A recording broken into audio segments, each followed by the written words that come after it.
You swipe a card, the product is yours, the bill comes later. In that moment it feels like control, like freedom, like you made a smart decision because you didn't pay right now. But here's the uncomfortable truth. Credit isn't a tool most people control. It controls them. And the moment you believe you're in charge is the exact moment the trap closes around you. Credit is designed to feel good. It's supposed to feel like access, like opportunity, like flexibility. The entire financial system profits from that illusion.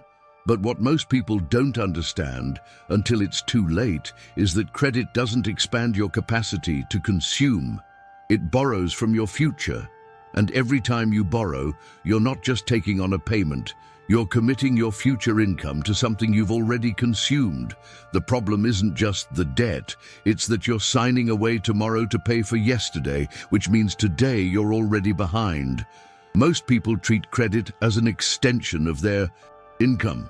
They see a $10,000 limit and think they have $10,000 to spend. They don't. They have $10,000 they have to pay back. With interest, even if their life changes, their income drops, or their priorities shift. That line of credit isn't freedom, it's a leash. And the more you use it, the shorter the leash becomes. The mechanics of credit are simple. You buy now, you pay later. But the psychology of credit is where everything falls apart. When you pay with cash, your brain registers loss immediately. You hand over the money, it's gone, you feel it. That feeling is a natural regulator. It makes you think twice. But with credit, that feeling is delayed. The pain of paying comes weeks or months later, disconnected from the joy of buying. And that disconnection destroys your ability to regulate your spending. Your brain doesn't associate the swipe with loss. It associates it with gain. And by the time the bill arrives, the pleasure is gone. But the payment remains. This is why people who use credit tend to spend more than people who use cash, even when they have the same income. It's not because they're irresponsible. It's because the feedback loop is broken. Credit removes the immediate consequence, and without that consequence, your brain has no reason to stop. You keep swiping because it doesn't hurt. And when the bill comes, you don't connect it to the 10 small purchases you made. You just see a number that feels too big, and you pay the minimum, and the cycle continues. Then there's the interest. Most people know credit cards charge interest, but they don't feel it until they're deep in it. A 15% annual rate sounds abstract until you realize that every month you carry a balance, you're paying 15% more for everything you bought. That shirt you charged 3 months ago, you're still paying for it. That dinner, that gadget, that spontaneous online order at midnight, all of them are costing you more every day you don't pay them off. And because the charges are small and scattered, you never notice how much you're actually losing. You just feel broke. Credit card companies understand this better than you do. They know that if they give you a high limit, you'll use it. They know that if they offer rewards, you'll justify the spending. They know that if they make the minimum payment low, you'll take it and stay in debt longer. Every feature of a credit card is designed to keep you borrowing. The system isn't broken, it's working exactly as intended, and the person losing isn't the bank, it's you. Here's the thing about freedom. Real freedom is having options. It's being able to say yes or no based on what you actually want, not based on what you can temporarily afford. When you're in debt, you don't have that. Every dollar you earn is already spoken for. You can't take a risk. You can't make a bold move. You can't leave a bad job or invest in yourself or take time off when you need it, because your income is tied to payments. That's not freedom, that's obligation. And the more credit you use, the heavier that obligation becomes. Most people don't plan to get into credit card debt. They think they'll pay it off at the end of the month. They think this time will be different. They tell themselves they're responsible, that they'll keep track, that they won't let it get out of hand. And maybe for a while that's true. But then something happens. An emergency, a job loss, a medical, bill, a broken car. Life doesn't wait for you to be financially ready. And when life hits and you're already using credit to get by, that's when the debt becomes real. That's when one missed payment becomes two, becomes five, becomes a balance you're not sure you'll ever clear. And here's the brutal part. Once you're in it, getting out is harder than you think. Because credit card debt isn't just about paying back what you borrowed. It's about paying back what you borrowed plus interest, while also covering your regular expenses, which you were already struggling to cover, which is why you used the credit card in the first place. It's a loop. And unless you change your income or radically cut your spending, that loop doesn't break. You keep paying, but the balance barely moves. And every month you feel like you're working just to stay in place. Some people hear this and think the solution is to never use credit, to cut up the cards, go cash only, live like credit doesn't exist. And for some people, that works. But that's not realistic for everyone. Credit exists, it's embedded in the system. You need it to rent a car, book a hotel, build a credit score, access certain services. The issue isn't whether you use credit, it's whether you control it or it controls you. And the difference between those two things comes down to one question. Can you pay off what you charge before interest kicks in? If the answer is yes, then credit is a tool. If the answer is no, then credit is a trap. And most people lie to themselves about which category they're in. They think they can pay it off, they plan to pay it off, but when the bill comes, they don't. They pay part of it. They pay the minimum. They tell themselves, next month will be better. And next month never is. The reason credit feels like freedom is because it gives you access to things you can't afford. That's the appeal. But access without the ability to pay is not freedom. It's debt. And debt is the opposite of freedom.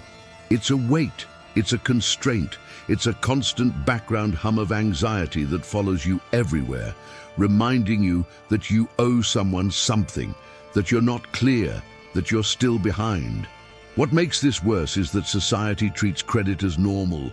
Everyone has a credit card. Everyone carries a balance. Everyone talks about points and rewards and cashback like that's the point. But those rewards are designed to make you spend more. They're psychological bait. You get 2% back, but you spend 20% more than you would have with cash. The math doesn't work in your favor. The house always wins, and the house in this case is the bank. You also have to consider what credit does to your decision-making. When you know you have credit available, you make different choices. You say yes to things you'd normally say no to. You upgrade when you don't need to. You buy the more expensive version because you're not paying for it right now. You treat future you like a stranger who will somehow have more money and fewer problems. But future you is just you a few weeks later, with the same income and more debt. And every time you make that trade, you're making your life harder. Now, let's talk about emergencies. A lot of people justify credit by saying it's there for emergencies, and that makes sense, in theory. If your car breaks down and you need it to get to work, you use the card. If your kid gets sick and you need to cover a copay, you use the card. But here's the problem. If you're already carrying a balance, the card isn't for emergencies, it's for survival. And if you're using credit to survive, you're not in control, you're in crisis. And crisis mode is not a sustainable financial strategy. The better move is to build a buffer, even a small one, $500, $1,000, enough to cover the small emergencies without reaching for credit. Because once you start using credit for emergencies, every emergency pushes you deeper, and the deeper you go, the harder it is to climb out. It's not about being perfect, it's about being prepared. And preparation means having money you don't owe to anyone. Here's a hard truth. Most people who are in credit card debt don't have a spending problem. They have an income problem, or a mismatch between income and lifestyle. They're trying to live at a level their income doesn't support, or they've had setbacks that knocked them off balance, and credit became the bridge. But bridges are temporary. If you stay on the bridge too long, it collapses. And when it does, the fall is steep. So what do you do if you're already in it? First, stop adding to it. You can't dig yourself out of a hole while you're still digging. That means no more charges until you've cleared what you owe. It sounds simple, but it's the hardest part, because it means saying no. It means cutting things. It means facing the gap between what you earn and what you spend, and closing it. And that's uncomfortable. But discomfort now is better than disaster later. Second, focus on the highest interest debt first. If you have multiple cards, the one with the highest rate is costing you the most. Pay the minimum on everything else and throw every extra dollar at that one. Once it's gone, move to the next. This is called the avalanche method, and it's the fastest way to reduce what you're losing to interest. Some people prefer the snowball method, where you pay off the smallest balance first for the psychological win. That works too. The key is to pick one and stick with it. Third, if you can, consolidate. If you can move high-interest credit card debt to a lower-interest personal loan or a balance transfer card with 0% interest for a period, do it, but only if you're disciplined enough not to rack up the cards again. Consolidation without behavior change just gives you more room to mess up. Fourth, increase your income or decrease your spending. Ideally, both. This is the part nobody wants to hear, but it's the only part that matters. You can't math your way out of debt if your income doesn't cover your expenses. Something has to give. Either you earn more or you spend less. There's no third option, and the longer you avoid that reality, the worse it gets. The psychological trap of credit is that it makes you feel like you have control when you don't. It makes you feel like you're managing when you're actually sinking. And the worse it gets, the more shame you feel, and the less likely you are to face it. So you avoid opening the bills, you avoid checking the balance, you avoid thinking about it. And avoidance doesn't make it go away, it makes it grow. You have to confront it. You have to look at the numbers, even if they scare you. You have to know exactly what you owe to whom, at what rate, and what your minimum payments are. You have to face the full picture, because you can't fix what you won't acknowledge. And once you see it, once you really see it, the path forward becomes clearer. It's not easy, but it's clear. Credit isn't evil, it's a tool. But like any tool, it can hurt you if you use it wrong. And most people are using it wrong, not because they're stupid, but because they were never taught how it actually works. They were taught that credit is normal, that everyone has debt, that it's just part of life. And it is part of life, for most people. But it doesn't have to be part of yours. The goal isn't to never use credit. The goal is to use it intentionally, strategically, and only when you can pay it back in full before interest hits. That's the line. If you can do that, credit gives you flexibility, builds your score, and costs you nothing. If you can't, it traps you. And the trap is expensive, stressful, and hard to escape. This isn't about shame, it's about clarity. If you're in credit card debt, you're not broken, you're not a failure. You're in a system that's designed to profit from your mistakes, and you made some. Now, you fix them. You stop using credit as income. You stop pretending the minimum payment is enough. You stop lying to yourself about next month. You face what you owe, and you start paying it down. One payment at a time, 1 month at a time, until it's gone. And when it's gone, you don't go back. You don't celebrate by charging something new. You celebrate by keeping that balance at zero, by living within your actual means, by saving for what you want instead of borrowing for it, by building the kind of financial foundation that doesn't crumble the first time life gets hard. Credit can feel like freedom, but real freedom is not owing anyone anything.